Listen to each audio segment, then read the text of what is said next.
And I asked this question, maybe to inspire people to kind of get off the couch. What do you want to do when you retire? Mm-hmm. They've got their med list of 12 meds and all these consults, and it always involves some level of human function, right? Oh gosh, Mm-hmm. I want to go hike, I want to travel, I want to see my kids, I want to go golf, I want to fish, and they've got to take care of themselves, right? You Like just got to like do it. if they don't, put in the work now, we got to go to work.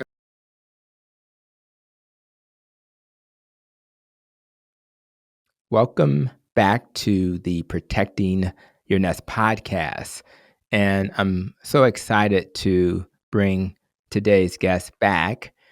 We had such a good conversation. The first time around, I thought a part two would be in order.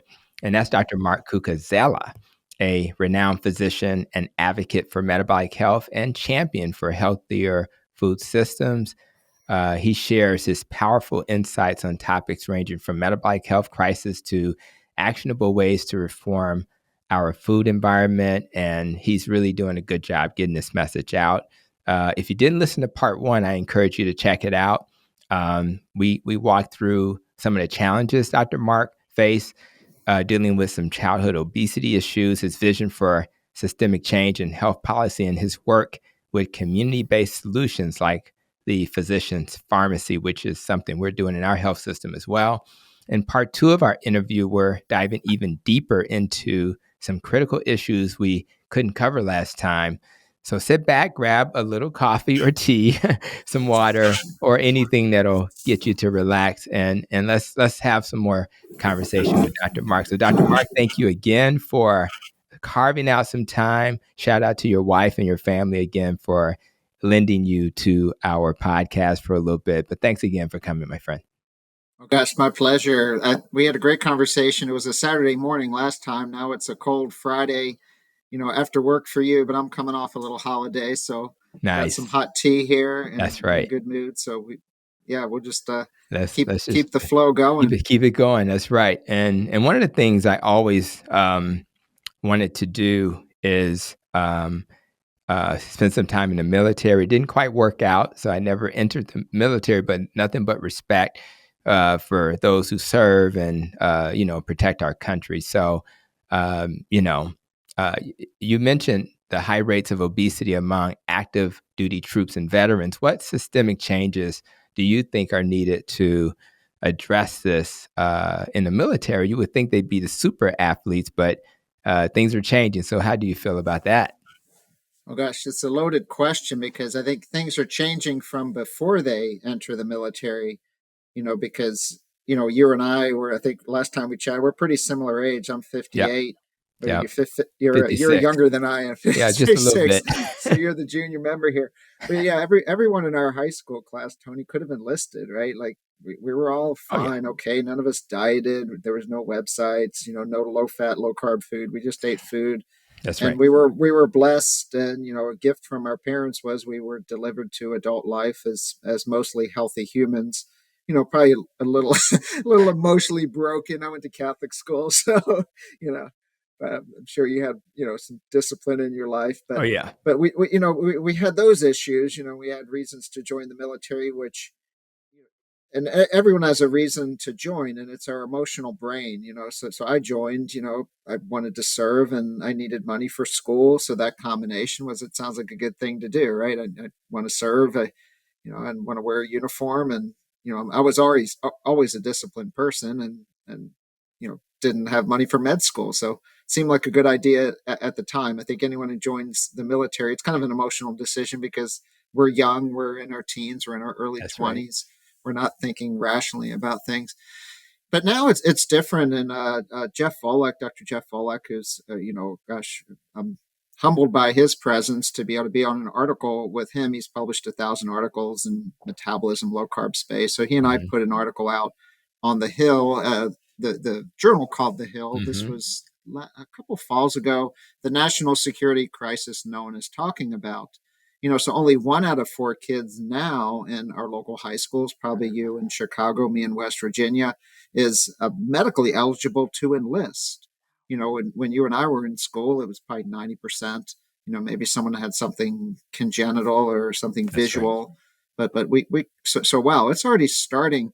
And then what I see now in the VA, because I'm seeing a lot of these veterans now after they get out, and then I get their story, because there's a huge preponderance of diabetes, is about 30 plus, 31% actually in my region is type 2 diabetes. 80% are obese. It's even higher than the norm in the country, which Hmm. you would think is unusual. Well, these guys were, deployable assets. They were physically fit. Why are they now more obese and more diabetic than the average population? So you learn from your patients, and you start asking stories and connecting the Hmm. dots, going backwards. I've been at the Department of Veterans Affairs now almost 2 years. So a number of these veterans now who have significant obesity, we're talking, BMIs 40, 50 plus, Hmm. they did the Biggest Loser plan to join because they wanted to join. They were in a bad situation. I mean, why do kids enlist, right? It's they want to get out of where they are. They want to serve maybe someone in their family. So they lost 100 pounds to get into the service. And an 18-year-old kid, 20-year-old kid, they're pretty motivated to, maybe some of y'all have listened to David Goggins. He'll Right. kind of David Goggins it, right? Which, if you don't know David Goggins, he's funny. Listen to some of his podcasts, so he's like all in, right? Yeah. Can't hurt me He's was a one of his definition books. of intense. Intense, right? So he'll go lose 100 pounds, right? He'll just exercise like a beast. Biggest Loser plan: exercise 8 hours, eat a couple vegetables, lose That's right. 100 pounds. So people can do that, and they're young and they're highly motivated. And we know from the literature, when people do that, it has downstream effects on your basal metabolic rate, right? The body wants Hmm. to protect itself. And, they even studied the Biggest Loser TV show, right? Kevin Hall published that.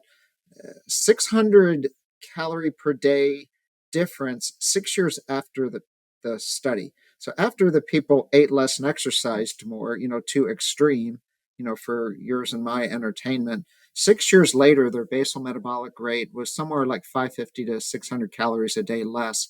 So people who did that to themselves are kind of like holding a beach ball underwater intensely, right? That's right. And that's what That's right. these service people, Wow. not all, but a number of them, you hear their story. It's like, yeah, every year they had to make weight. They had to pass their PT Right. test. So they would go into beast mode. I mean, maybe Right. that's a military term, or, they'd go into full beast mode, full David Goggins mode. So they would, really like starve themselves, exercise like That's right. crazy. They would do the tape of the neck and the waist, and they would make the weight, and then it would kind of slide. And then the next year they're doing the same thing. They would be drinking shakes and, That's sweat, right. gear, just all kinds of stuff that you would actually watch on a TV show to lose weight. And then they That's get out, and then that's everything just right. goes back to That's right. baseline. So That's right. that's just kind of the pre military situation.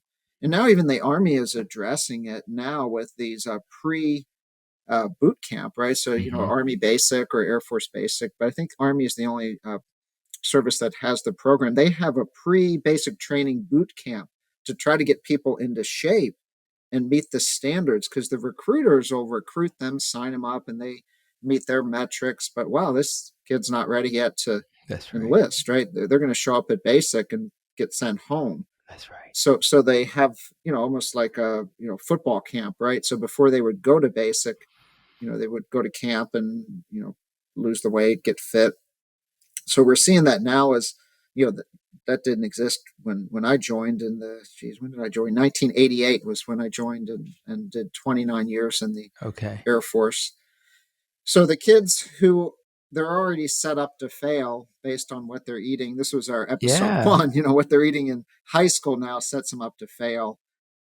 And when they get onto a military base, when they get onto, like, if any of y'all have access to a military base, it looks like any other small town America, right? You got a Hmm. McDonald's, you got a Burger King, you got an That's right. Anthony's Pizza, you got a That's food right. court, you got a commissary, which looks like your local grocery store. With, go around the edges, you can make really good decisions at a military commissary, which would be a grocery store. But then Hmm. in the middle of it is all processed foods. That's right. That's So right. this is the food on the base.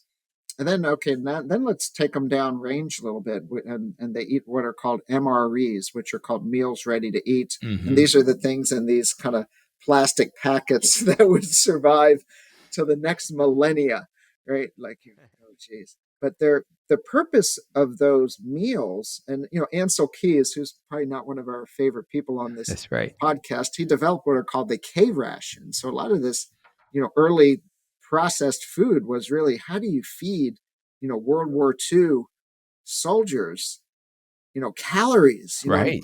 supply chain, it's like get as many calories into these people as you can. So That's right. yeah, good idea at that time may not be a good idea at this time. That's right. So an MRE, and you could probably search what the ingredients are, but they're like 3,000, crazy amount of calories, Wow. carbohydrates, vegetable That's oils, right. all. All the good But stuff. like if you're in an austere place, it's calories, but maybe a different strategy needs to happen. I've, you know, been in situations and worked alongside of European military people. And like a French MRE, for example, you could probably take to your local charcuterie retail store and sell it for $20. So they look at your MRE and it's like some, processed thing. That's They're like, right. what the F is that? And then they've got like, salami sticks and Right. cheese. You're That's like, wow, right. this They looks, have real food. yeah. You're like, can I have your MRE? And these are their MREs, right? So you could actually, I mean, if I were That's king for a day, right, I would just, wrap up some nice salami and air seal it. And I don't that's know right.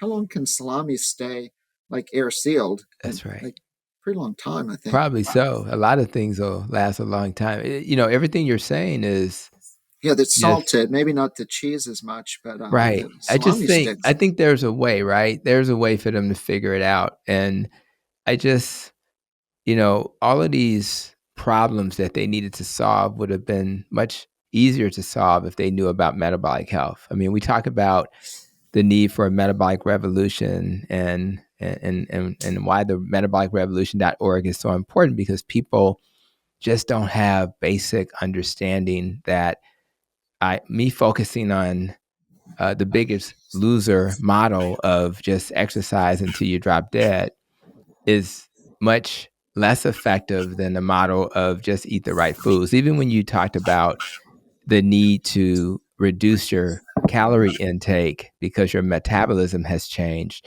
I've definitely seen studies where they compare a keto diet to other dietary patterns, including a plant based dietary pattern. And the need to reduce your energy expenditure from calories is much less on a keto diet. So if it's like if you have to go down to like 400 or 500 with a plant-based diet to maintain the weight loss you've lost, it may only be 150 on keto. So it's just I think if these things were known, then even when we're faced with a vet who has just completed his service and served his country, and now we're worried about his metabolism not being what it was and he's not active anymore. Well, if he's on the right dietary pattern, it'll be much easier for him. So I just think the need to get this message out is so important, particularly when it comes to, I'm always thinking about our kids and, we have to find better ways to get this message out to the families who are desperate to make sure their babies are healthy. So when you think about when we leave the military and we get back home and that veteran is faced with a wife and some kids and or a husband and some kids, how do we better support families so that they can sustain a healthier lifestyle? Yeah, and I gave a presentation almost a year ago about the impact of post traumatic stress Mm, on metabolic syndrome. So, we all talk in our metabolic space, carbohydrates, vegetable oils, exercise, but we don't think that much about hypervigilance, you would call it. So, mhm, hypervigilance is so let's take, for example, a type of employed person in your community, who has the highest rate of heart disease. That would be your local law enforcement officer. Their mhm, mm. average rate of or average life expectancy is 55 years. And you're like, whoa, that's 20 years less than the general population. Whoa. And you're like, wait, what the heck is that? And it's cardio. They die of cardiovascular disease. And the people who kind of don't know anything about anything, and I tell them to, just like, wait, no, shut up, right? Oh, these cops just sit at a donut store and Hmm. eat donuts. It's like, no, no, you have no idea what their world is like. Why don't you go on patrol with them on a night shift in inner city Chicago? Come home, and how was your day, honey? It's like, whoa, right? So they're just cortisol, adrenaline, sleep's jacked up, circadian mismatch, right? So that whole spectrum of emotional health impacts your metabolic health. And, there's loads in the literature on it. You just type in, post traumatic stress and metabolic health, post traumatic stress and endocrine disruption, and PubMed, and, your computer blows up because it's a causative pathway. It's not an association. An association is, well, maybe these kind of things go together. But no, causative is you have hormonal mechanisms that are absolute creating these conditions. So veterans have a similar thing, but then they kind of come home. They're downrange. They're living in this world. They're deployed. They're outside the wire. We would call it threat condition red, and that would be a cop on patrol in the city. Right, every single minute of the day is a threat possibility. Hmm. Right, not a probability, a possibility. And then you would take a different group who don't have quite the same rate of heart disease and obesity. That would be firefighters. And there's no pinup calendars for cops, right? So you could Google like pinup calendars, beefcake calendars of firefighters, because they would be in what would be called threat condition yellow, mellow yellow. That's like Air Force pilots, right? They're inside the wire, they're back at the base, and if they get a call, they go. But the Marines, the Army guys, operators, there's a syndrome called operator syndrome. So the people in the special ops community, these people are like all in all the time. And then they come home and they're crushed, right? And I Hmm. mean, just emotionally, I mean, just in the news this week, right? Tony was he was still active duty special operator, who took the Cybertruck, to the hotel in Las Vegas, and Wow. like what the heck, right? But I mean, so it's in the news.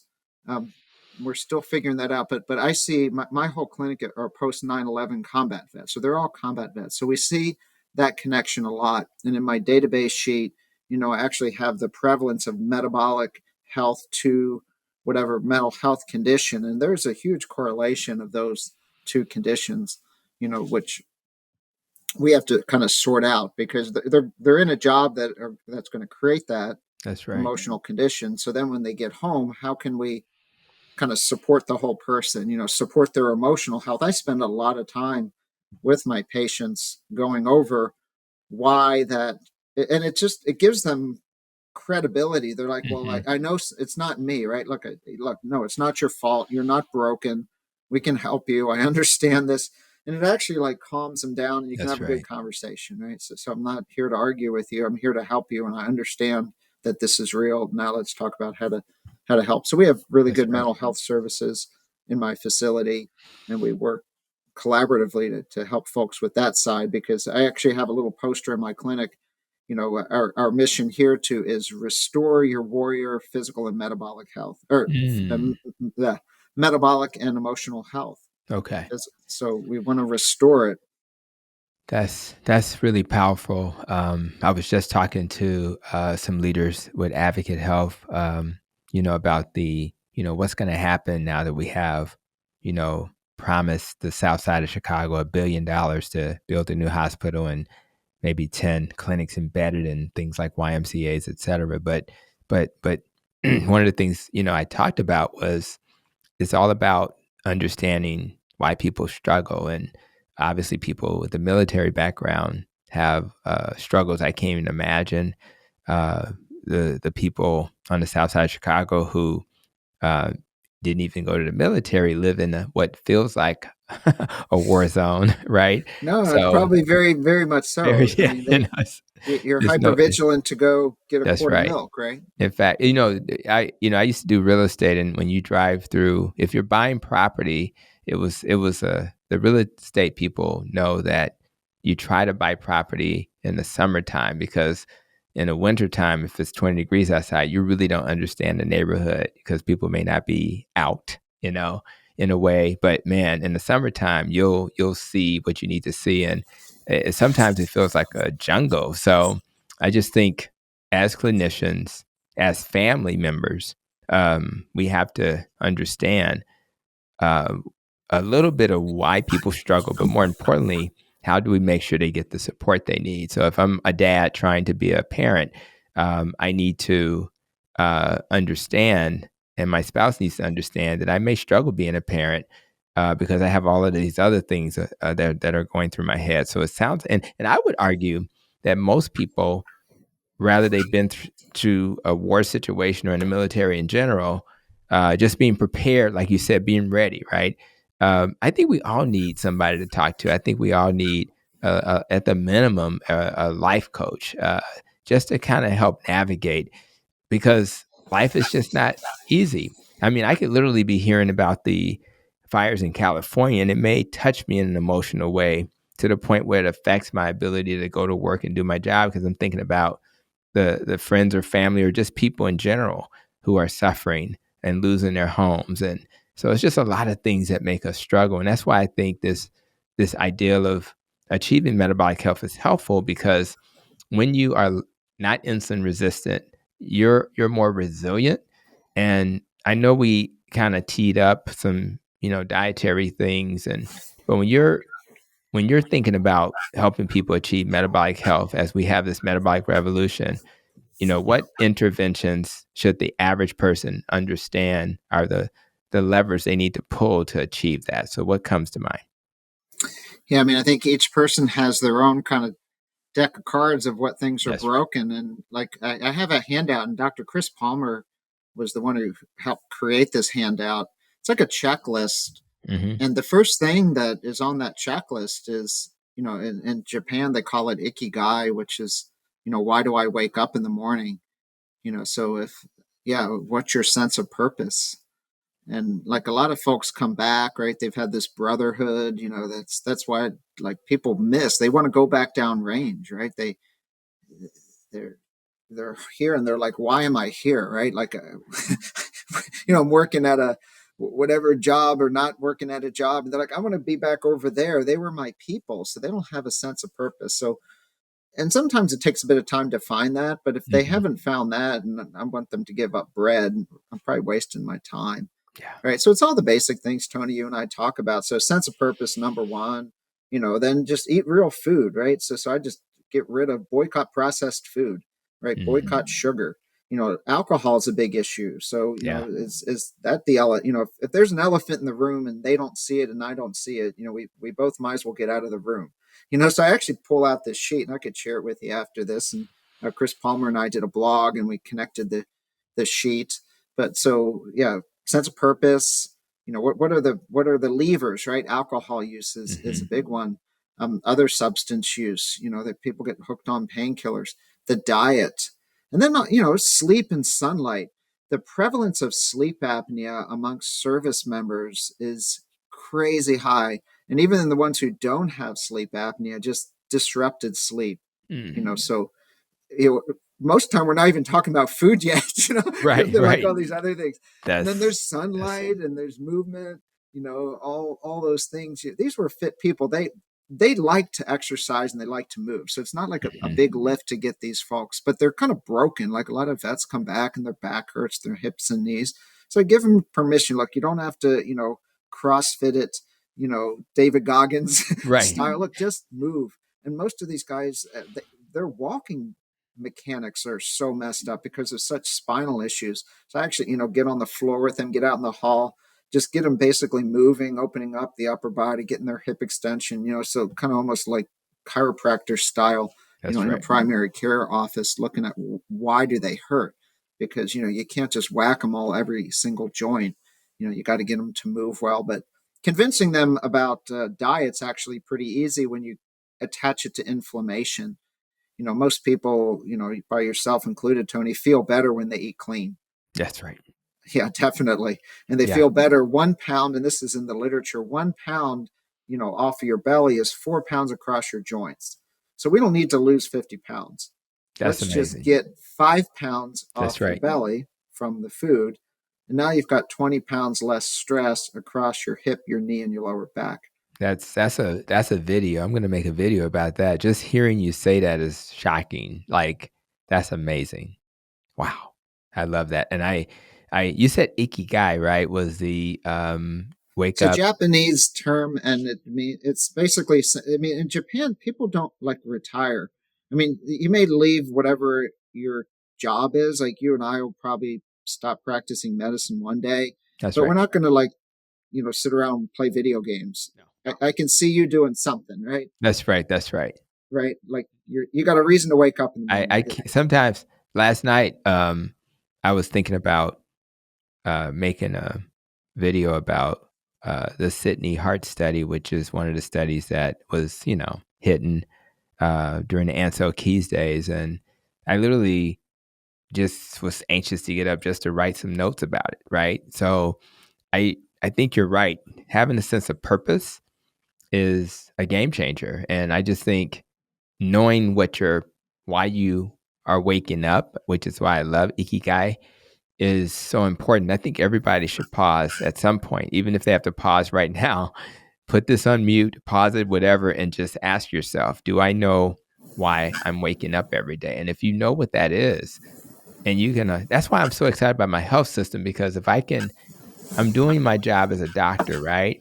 But if I can also do the work we do here on this podcast and at our conferences, and and obviously with my patients one on one, I can expand that, then I would be living my purpose at a larger scale. And that's why I'm so excited to be in the health system that's going to listen to me, is what I'm seeing.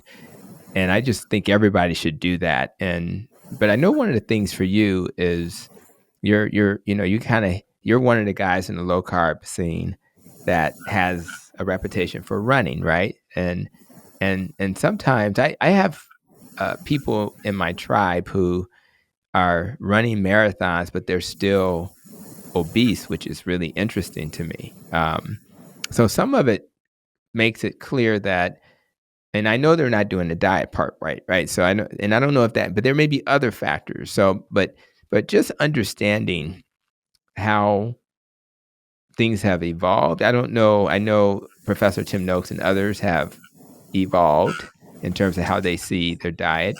But have you seen things evolve in the running space where people are starting to understand a little bit of what we're doing, or just changing? Because I know carb loading and all that kind of stuff was a thing. So is that still like it is in my clinic, where most doctors are still doing the old stuff, Ansel Keys stuff, or have things evolved where more people in the marathon space understand there's a different way to do this? Yeah, I guess it depends on, if you're listening to this, who are you and what is your N of one?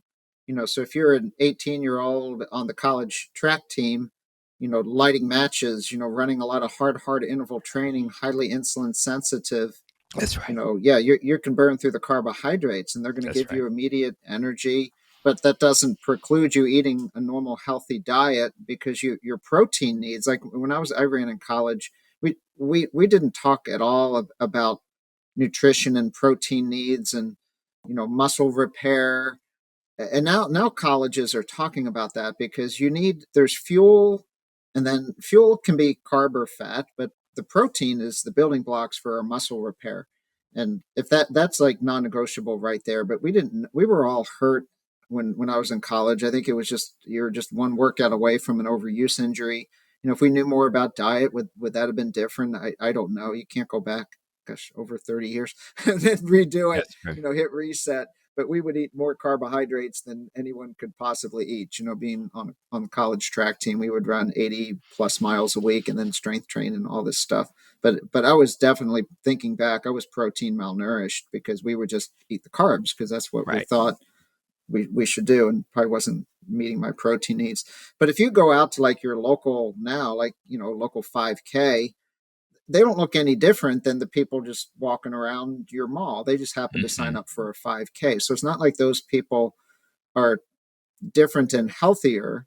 So there's your high level athletes. These people can eat a lot of carbs. And Hmm. if people make the argument, well, these, the Kenyan marathoners eat a lot of carbs, therefore, a 60-year-old person who wants to, do a charity marathon at the Chicago Marathon, who Right. weighs 250 pounds with, 40 pounds of, visceral fat. They're That's two right. different species. That That's person's I an know. unhealthy person who wants to run a marathon, and the other person's, a Formula One car, right? They're a highly That's right. tuned. So I think people need a good clinician. So Phil Maffetone is probably the preeminent pioneer in this space because he wrote a book that changed my life. It was written about 1990. It was called In Fitness and in Health because he worked with all these high level triathletes back in the late 80s, early 90s. You can be fit but not healthy, and he was writing about that, and he and I have taught courses together, and he's like Yoda. So whenever he says something is true, I go back and do my homework because he worked with like Mark Allen, Dave Scott, like all the Hmm. top level world class people. You can be uber fit but unhealthy, right? And that check will come due. And that's like overtraining, chronic cardio training, chronic high intensity training. So we want to be more low intense to burn body fat. That's mitochondrial function, Hmm. metabolic function. That's human health. That's a good walk, and the high intensity stuff's kind of icing on the cake. So That's if, right. if you're listening to this, I think you need a good metabolic assessment. And if you're insulin resistance, whether you want to run a 5K or marathon or walk around your block, you better fix your insulin resistance first and then go decide, do you want to go participate in an event? But I don't think people participating in sports events are any different now than the average population is walking into your clinic. Yeah. And that's different than people at the Olympic Games. That's a different Right. group. They're not That's walking right. into my clinic. That's So right. people walking into our primary care clinics are just average citizens like you and me, and, That's and right. they That's right. set a challenge for, it's January, what's it, 10th today, right? That's So right. I want to go finish a half marathon this year. Fix your metabolic health first, because we certainly don't want you having a cardiac event That's right. That's right. while getting ready for your marathon. Which I think the older you are, it's going to be more, higher protein, low carb, That's healthy right. fats, right? That's Homo sapiens, human diet, and That's then go right. run your whatever you want to do. Yeah, I love all of that, and yeah, I think about my patients, and yeah, you're right. I do have some outliers who have athletic lives, but that's the real small number of people. Most of them are not able to um, state that they're metabolically healthy, and even if they become metabolically healthy, they teeter towards going back to where they were as we approach holidays and struggle through that, or life events occur, and we're constantly having to support them. And I think that's a good thing for people to understand, is that this is, some of what you're saying is an individual thing, but the idea that you'll get to your goal and then you can kind of say I'm done, that'll never happen. It's I still um kind of, in some ways, get a little anxious about going to work out with my trainer, because I know there's like a level of sacrifice and suffering that occurs for that hour. Um, but I also do it because I know at the end of it, there's this amazing feeling of wellness and accomplishment.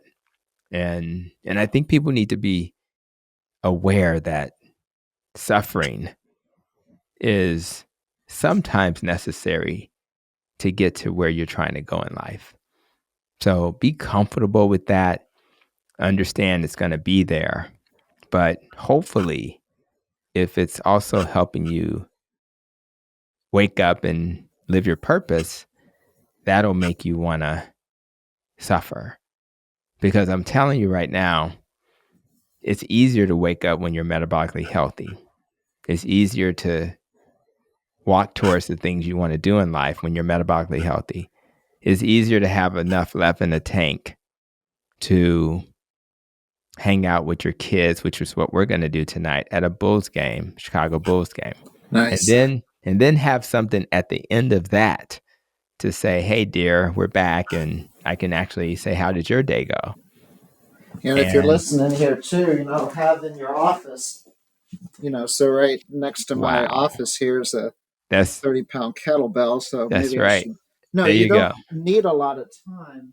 Uh-uh. Get some simple implements right around your space, It's and just just little yeah, and things. do what you're doing, Tony. Like make that commitment.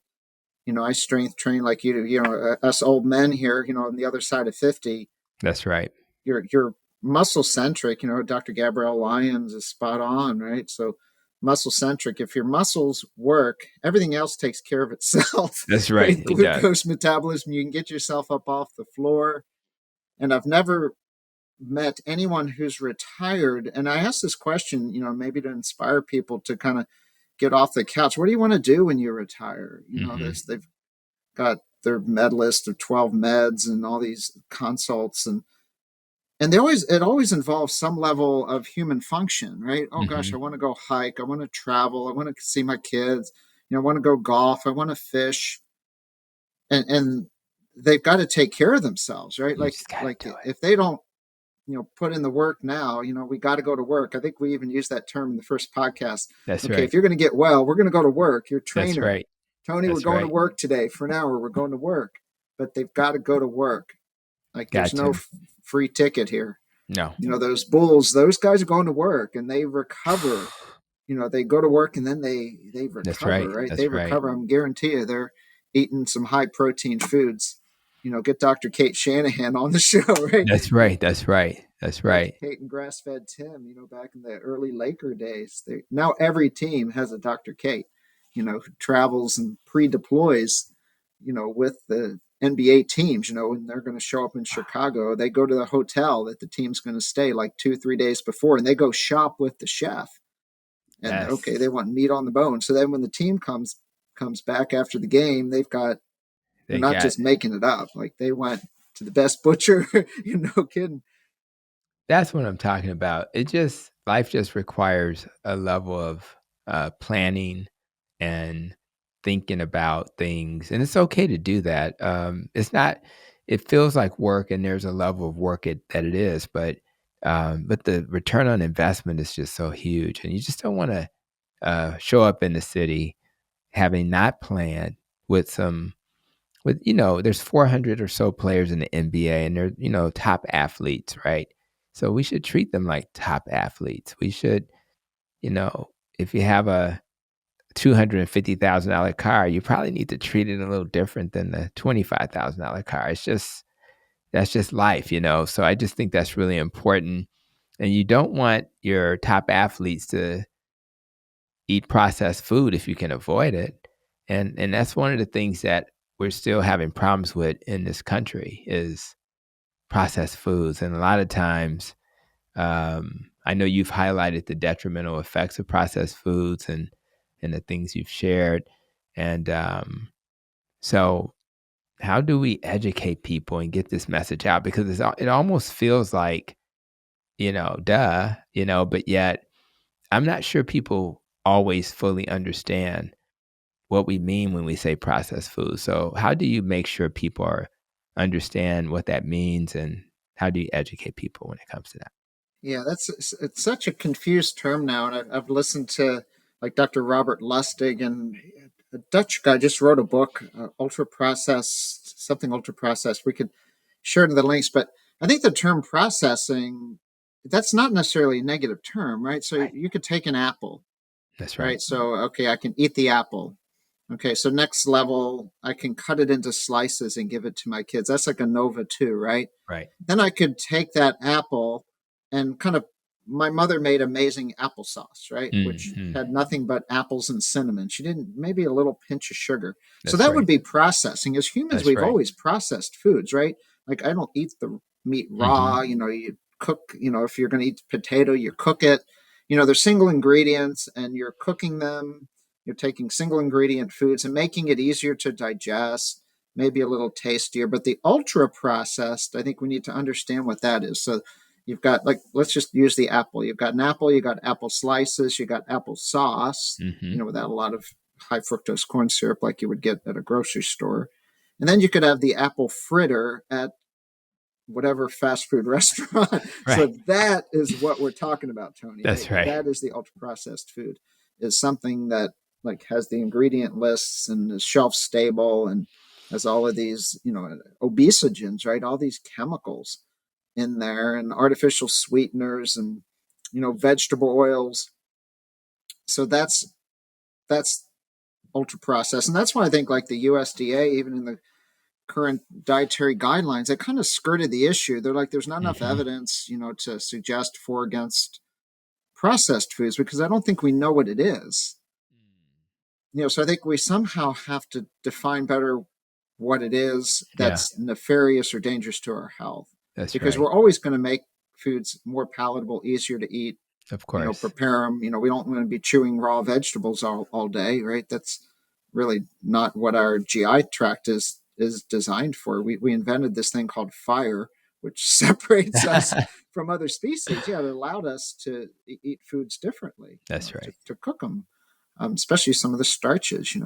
It's easier to digest cooked starches than raw starches. That's right. But ultra processed is most of the things you're going to get at a bodega or a dollar Mm-hmm. store or in the middle of the That's right. grocery That's store. right. I think it's almost like pornography, right? You kind of know it When when you you see it. It's like there's not a clear That's definition. right. But I think the government, because we're consumers, and it's easy.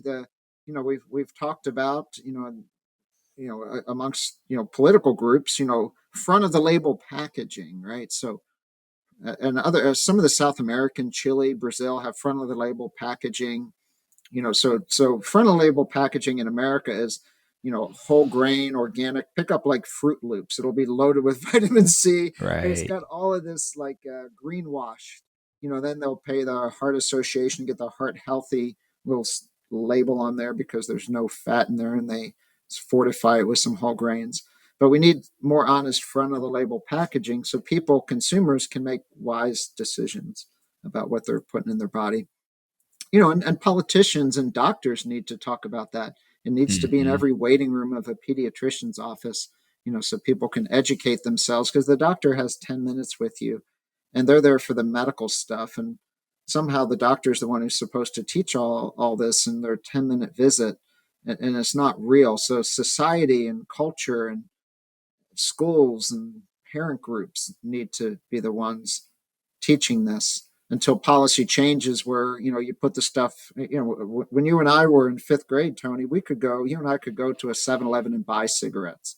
Mm-hmm. And I did, right? I was a little vagrant when I was a kid. I would go buy cigarettes. And now, like, they're behind the counter. I You know. can't get them, and they cost like $10 a pack, right? So That's we have right. to disincentivize. When the processed foods, ultra processed, correct me there, is affordable, accessible, and acceptable, That's right. right? Like that's a policy level thing. Yet, Yeah, it's gonna educate and be legislate, right? That's a educate. legislate That's right. I issue. think I think Educate I all you think want. yeah, I think and I think this was if you reward people, I think we talked about last time how if you reward people, like if I have benefits and the benefits say you'll get more benefits if you purchase the right food or the food that's considered whole foods. I think there's ways to incentivize without penalizing people who choose not to do that. So I think that's one thing. I know um, what you eat matters. I know when we got together um, at the end of our USDA visit, and we're all kind of sitting. I think it was Chef Jose Andreas restaurant in Washington, and it was a beautiful restaurant and really good food there.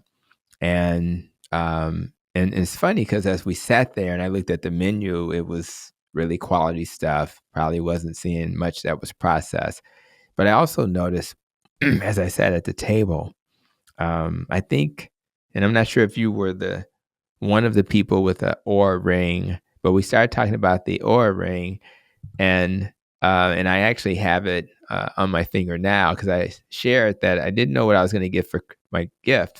For those who are watching on YouTube, I have it on now, and I love it because it gives you data, gives you information, so you can. And I'm not really using it in terms of probably how I should be. I need to understand it more, but I just love the fact that when you're trying to become metabolically healthy, there's levers you can pull, and if you feel your diet is in pretty good shape, your exercise is in good shape, my sleep's in pretty decent shape, but I want to optimize that. So I'm at the point now where I'm optimizing. So I really appreciate seeing 3 of the 5 people um, actually wearing one of those, which it motivated me. I got a little jealous. So Yeah, I well, it just like, wasn't me with the Aura Wing. Here's my smartwatch. It's a oh, you got a 20-year-old smartwatch. Swiss Army watch. That's right. That's It right. tells me the date. So it's got, is it right or wrong? Like That's if old it's a school, man. 31-day month, I've got to That's go and right. rewind the whole thing. But That's I right. played with a lot of that stuff. I think ultimately, when you get in tune with how you feel, you don't need. I know when I feel like crap, and I know when I feel good. And but I think like a learning tool, like a CGM for someone who doesn't understand blood glucose. Once you understand it, and it gets boring, That's right. unless you're a type 1 diabetic, I don't think you need it That's all the right. time because maybe, to keep reinforcing you if you know you're going to slip. But once you have the data, then it becomes intuitive, right? Then you Yeah. start to sense. That's right. But I think most people need a tool because they're so out of tune That's right. with what it is to feel good and what it They is don't even to know. Right. FLC, right? That's in the medical terminology. Feel like That's right. crap syndrome is like the number one reason people come to family doctors like you and me. Doc, I feel like crap, right? Like, oh, where Right. do we start? I got 10 minutes to sort this out. I love that. And I know if you think about what we're trying to achieve with the metabolic revolution, right? A lot of it is, getting that processed food, ultra processed food out of the guidelines, making sure it's evidence based, making sure organizations like the FDA are not biased, things like that. But when you got involved um, and you spoke at the Metabolic Revolution rally, um, what was the what made you really want to participate in this great rally and beyond that? What's your driving motivation? Yeah, I mean, I think you and I have been in this space well over a decade. Hmm. And are we moving sideways, backwards, forwards? And, you know, I think right now it's backwards, right? Because the numbers speak for themselves. There's more Yeah. diabetes, there's more obesity. It's not being taught in medical schools. In my place of employment, we're not valued by who gets healthier, right? It's all metric driven by how we treat the disease processes, which is like whack-a-mole for all the insulin resistance. So, I think it really is in the next 4 years. It's game on, right? Like either we're Hmm. going to address this head on, Manhattan Project style, which I use that in my talk, or we can just keep doing podcasts, right? Right. No. So I think the time is now, and I think we spoke on the first segment of this, right? So population level now, people are talking about it, right? That's happening, right? And that's good. So community based, wisdom of the crowds change is happening now. And we need that to kind of reach a tipping point, right? Hmm. That crossing the chasm, there's innovators, early adopters, and then you start to get, early majority herd. That's So right. we're maybe kind of inching toward that tipping point, but we're not there yet where this is just, oh yeah, of course we shouldn't have junk food and sugar, right? That like of course we shouldn't be giving cigarettes to 10-year-olds, right? Like that was pretty normal when I was a kid, you and me, right? You'd grab one from Hmm. your parents. That's um, right.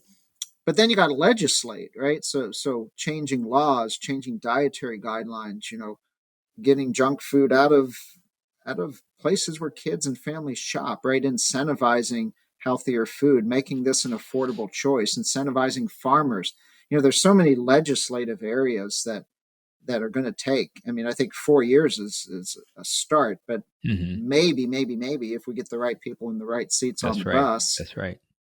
it can happen. But I think, right now people are talking about Make America Healthy again.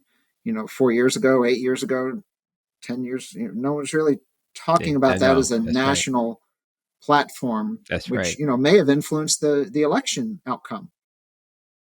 What was Absolutely. it? 2% here or there, right? That's And right. That's and all I it think took.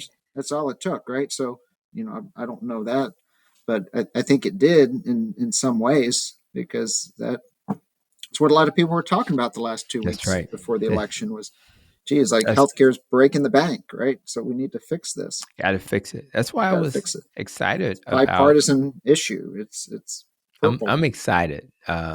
I'm a little bit of an optimist, but again, when I looked at the mission statement for Metabolic Revolution and I heard RFK state his, I was like, huh, that seems to be aligned. So we're all cautiously optimistic. We understand politics is a complicated topic, and sometimes it's simple. Sometimes it's just lobbyists and special interests, and you just got to follow the money. But if we can get some of these folks to really move that needle, and we can get the two parties to decide that it's okay to agree on something and support a few things that they agree on, then I do believe that this is possible. And I just think we have to leverage that, which is why I would take as many trips to Washington as I need to at least have a voice with that perspective in front of these folks so they can then potentially see value in doing that. Because yes, if we're going to even do an Elon Musk and reduce the cost of running the country, then this is a tremendous lever we can pull if we become more metabolically healthy. So I'm really appreciating all you're doing. I do want to make sure you stay healthy. So I guess I'll wrap up with the question I ask everybody, which is how you plan to protect your nest. And this, of course, for those who are new to the channel, um, it's nutrition, exercise, less stress, more sleep. Our thoughts are protected, recovering from trauma, particularly as we talk about the military. And then the rope is making sure we have healthy relationships, avoiding things that harm us, like organisms and pollutants. And of course, the E in the rope is about protecting our emotions and making sure our life experiences serve us. A trip to Washington with you guys was a life experience I'll never forget. So the opportunity to do the rally, uh, on that stage with the Washington Monument in front of us, I'll never forget that. So life experiences do matter. So when it comes to Dr. Mark, where are you going to focus extra attention over the next 12 months and protect your Yeah, nest? you and I are probably just, work, burnout, stress. We're like fighting Goliath every day, and just had a week in the mountains, 2 feet of snow. So I think I do need to take care of my own self too, Yeah, and choose the right battles and accept, it's like the serenity prayer, that's and right. if this is a battle that I'm not worth continuing to bang my head against the wall, I'll move and do something else. But I think if you're listening to this, don't wait for the legislation to happen, right? You can Right. take action yesterday, right? Because they've been Yeah, listening to you. that's right. Right? You can take action immediately, affect your local school, your friends, That's and you're right. not wearing this on your sleeve. You're just setting a good example, and you're getting yourself better. And people look at you and they're like, "Oh man, you look pretty good, Tony." Right? They're Right. like, "Man, what are you doing? Like you're 56, you're going to the Bulls That's game right. tonight. Maybe you run into a buddy from high school, who's unfortunately type 2 diabetic." They're like, "Oh man, you look like you haven't aged. You look like you could still dunk." I don't know if you're able to dunk, but I can't. I'm a distance runner. But yeah, That's right. so take care of yourself. And one thing I think people don't talk enough about, and I was with my kids, their college age, is financial health, right? So Oh so man. I see that a lot in the military. No one taught them anything about how to save money, and then that's like a social economic stress. You talk about that all the time, right? So if you have Yes. SES, right, that blows away almost all of this stuff, right? You're That's like right. month to month trying to pay the bills, That's and right. they're going to repossess your car. So yeah, protect your nest, right? Save Right. money, right? That's Spend right. what you need to live a good life, but the rest, put in the bank in your 401k. So it has nothing to do with metabolic health, really, I guess. But maybe it does, because that's stress. Like if you're Yeah. fighting, Probably has a lot, right? It's yeah, the yeah, number one, that's still number one cause of divorce is financial. yeah, yeah, Shout out to Dave Ramsey is someone we followed over the years. And Dave Ramsey, who's in Tennessee, I think, one of many people out there trying to convince people debt will get you in trouble. So yeah. let's Teach your not, kids. That's why I was like, we've yeah, set up yes, some fidelity accounts for my kids. that's right. Just to teach, start, Just a little bit. It doesn't a take little much. You bit, won't like even just notice learn, it. and then they can kind of play with that. But that's I think a good thing. That's Didn't right. think And of it. I just think we have to teach them because we can't be sure that they'll get it elsewhere. And again, their lives are so much better when they're on a budget. They know where every dollar is going and they live within their means. And then they wake up one day when they're old like us and they have something they can lean on and they can absorb things that can happen in your life. They have their, emergency funds and things like that. So if their job changes or if their things change, the job I worked at in California got burnt to the ground. I actually have a way to survive that. I have time to go look for another job, and or have the resources to house myself while I'm trying to get a new house built.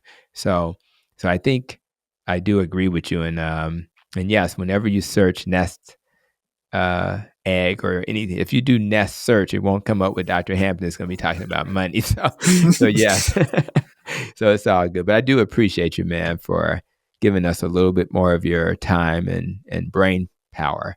I think it's so important that we get in front of people, share these stories, have a conversation, and hopefully inspire somebody who, hopefully something that we said today inspires, motivates, encourages, and just as importantly, gives people grace and letting them know that struggle is a real thing and that it's okay to struggle. It's okay to get back up after you struggle. And all we're trying to do is be a little better tomorrow than we were today. So thank you so much for coming to part two. Well, we We wanted to, appreciate you, Tony, and the good words you're sharing with your community and the world, really, because they tune in. So we'll see you that's in right. Washington sometime Oh soon. yeah, real soon. Make We're some already noise. Good planning to trouble, do right? that. Like That's right. John Lewis, right? We'll do gonna, some gonna, good we're trouble. gonna start some more trouble. So, and for those who I'm in. enjoy, yeah, we got to do it, man. I'm so Good excited, trouble. and that's gonna happen. So, for those who joined us today, obviously, we want to thank Dr. Mark for continuing the conversation. His passion for addressing the root cause of metabolic health and the crisis that it leads to, his dedication to creating sustainable solutions. All of that is very inspiring. And I really want him to know that I'm inspired by his work as well. For those who are checking out part two, uh, circle back and check out part one.